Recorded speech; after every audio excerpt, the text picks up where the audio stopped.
दोस्तों, big boss का कल के आने वाला एपिसोड काफी ज्यादा इंटरेस्टिंग आएगा। दरअसल रजत को मिल जाएगी एक स्पेशल पावर जिसमें वो किसी भी नॉमिनेटेड सदस्य को सेव कर सकते हैं।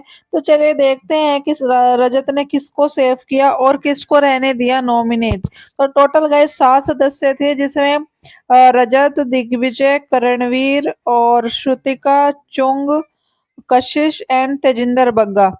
तो यहाँ पे फिर रजत एक एक करके रीजन देते हैं कि वो क्यों किसी को सेव करना चाहते हैं और क्यों किसी को नॉमिनेशन में ही रहने देते हैं। तो सबसे पहले करणवीर का नाम लेते हैं। वो बोलते हैं कि करणवीर को मैं जो है नॉमिनेशन में ही रहने देता हूँ क्योंकि मुझे लगता है कि वो कुछ भी अपना ड्यूटीज पूरा नहीं करते हैं और जो है सिर्फ और सिर्फ खाते रहते हैं या फिर एक दूसरे की जो है चीट करते हैं या फिर दूसरों के कंधे पे बंदूक रखकर जो है लड़ाइयाँ करवाते रहते हैं।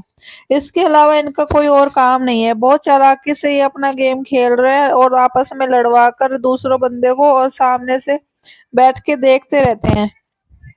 तो करणवीर बोलता है कि क्या सच में ऐसा है? क्या मैं सिर्फ खाता रहता हूँ, मैं कोई ड्यूटी नहीं करता हूँ?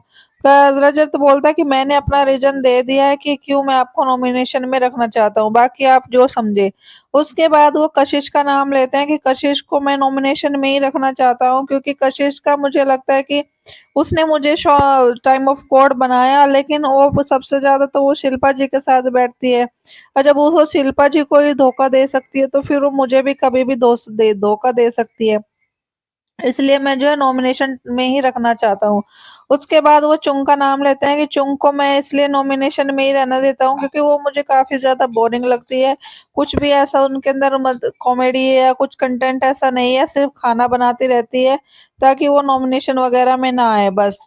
उसके बाद वो तेजिंदर बग्गा के नाम लेते हैं। वो बोलते हैं कि मैं इनका नाम लेना चाहूंगा क्योंकि ये कुंभकर्ण की तरह सिर्फ सोते रहते हैं, खाते रहते हैं।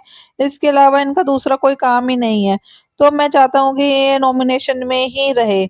उसके बाद वो श्रुतिका का नाम लेते हैं कि श्रुतिका को बोलते हैं कि आप जो है काफी वैसे चालाक हैं, लेकिन आपको अपने हिसाब से आप ढलती हैं जब आपको लगता है कि आप फेक एक्टिंग करके दिखाती है कि आप बच्चे की तरह एक्टिंग कर रही है या जो भी है।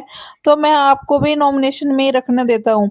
उसके बाद दिग्विजय को वो बोलते हैं दिग्विजय को मैं सेव करूंगा। रजत यहाँ पे दिग्विजय को सेव कर देते हैं। दरअसल आपको बता दें सबसे ज्यादा वोटिंग जो आई थी करणवीर को आई थी, सेकंड रजत और तीसरे नंबर पे दिग्विजय। तो ये तीनों तो गए सेफ है ही। और दूसरा रजत ने भी यहाँ पे दिग्विजय को सेव कर दिया, जिसके बाद काफी बड़ी फाइट हो जाती है रजत के और कशिश और दिग्विजय के बीच में। तो आपको क्या लगता है रजत ने क्या ये सही